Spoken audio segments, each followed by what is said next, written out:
Hey, what's up guys, this is Liam or Wiggle on your Overwatch, back with a new video. Today we're going to be talking about even more meta implications of the recent patches, certain heroes that have been buffed indirectly from some of the changes that have happened, some we've spoken about before, and others that I don't think anyone has realized. This whole patch is just a massive change to the game, but because there's so many mini changes, I think it's very easy to overlook how important these changes are. Now, yesterday we covered Sombra's hack, and we explained that now when you hack or EMP someone as they're about to do an ultimate or an ability or whatever it may be, well, you can actually fully cancel that now. But not only that, they will lose that ultimate too. Now, this was very obvious for the heroes that were labeled by the developers. So Orissa's ultimate, D.Va's mech, Mei's ultimate, Reinhardt's ultimates, things like that. If you was to interrupt them with Sombra,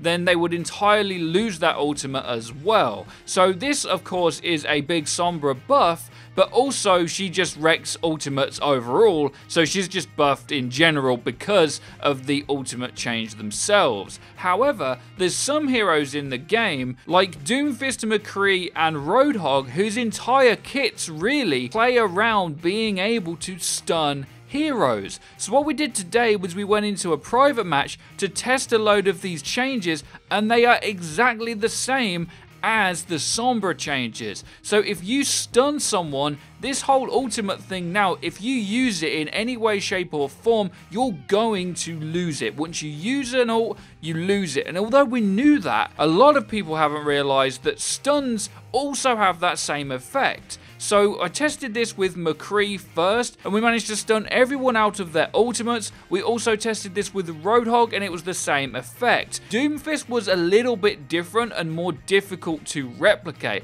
But how often does D.Va lose her mech and she gets back in it and survives forever? Or she's going to get back in her mech and she gets stunned, but she could then get back in the mech again anyway because the person that stuns her doesn't manage to finish off the kill. Well, now, if you stun her, even if she doesn't die, she still has to fully recharge mech, and that goes for all of these ultimates overall. So punching someone with Doomfist, hammering someone down with Reinhardt, even freezing someone with Mei has that same effect. This also goes for Anna too, but of course it's more difficult because of the travel time of her sleep dart. But if you sleep dart any of these targets as well, they will also lose their ultimate entirely if they've dedicated to pressing it at all. In fact, there's only a few heroes in the game that this doesn't affect. Ultimates like Soldiers and Genjis, that once you've got them out cannot be cancelled, are the only ultimates that really are not heavily affected by this. And what this means is that the meta of Overwatch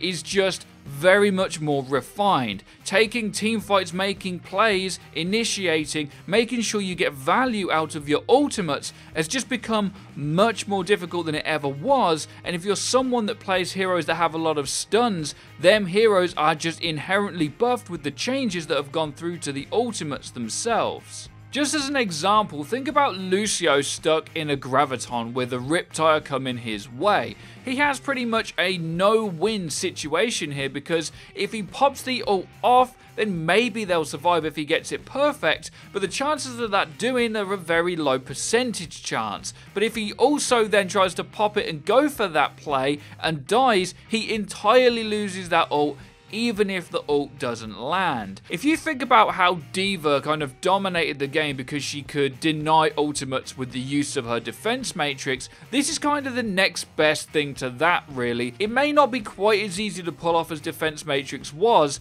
but things like this happen all the time. I mean, how often do you go to just pop your ult and Ryan hammers you down? Well, now when that happens, your ult's gone. That was never a thing before. So all of these ultimate abilities that are required to be very precise are just way more difficult to implement and way easy to counter. And I think the biggest issue for me is that in matchmaking, where it's disorganized at the best of times, this can feel really rough. You know, when your Genji used to ult in the enemy backline and every now and then he'd kill everyone, or he would get killed instantly and at least he would have his blade for next fight? Well, now he doesn't. and that's a really big problem overall. It also creates some really interesting interplay for the heroes like Doomfist, Roadhog, McCree and Sombra, because you don't want to be just throwing out hooks everywhere or stunning everyone just to try and get like a cheeky kill. You're probably going to want to keep them for the clutch moments that you know enemy teams are coming in with some ultimates,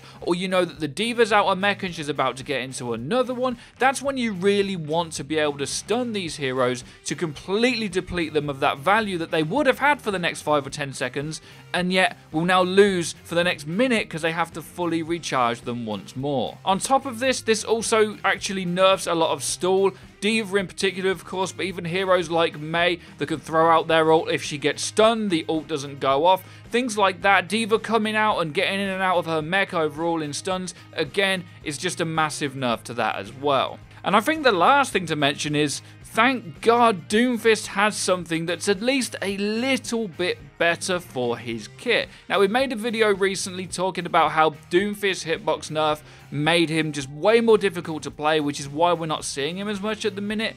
This change does buff him a little bit, but I'm not sure it's really enough to buff him for him to be like a really meta pick. I don't know if maybe people need to learn to play him, or if we're going to see some kind of a buff for him soon. But I know personally, and I play a lot of different ranks on different accounts, I don't see much Doomfist at all, really. So guys, let me know what you think in the comments section down below. Are you happy or sad about these changes? Be sure to check out our Twitter, and don't forget to hit that bell icon so you guys get notified when our videos go live. Be sure to drop a like and subscribe if you enjoyed, and have a great day as always.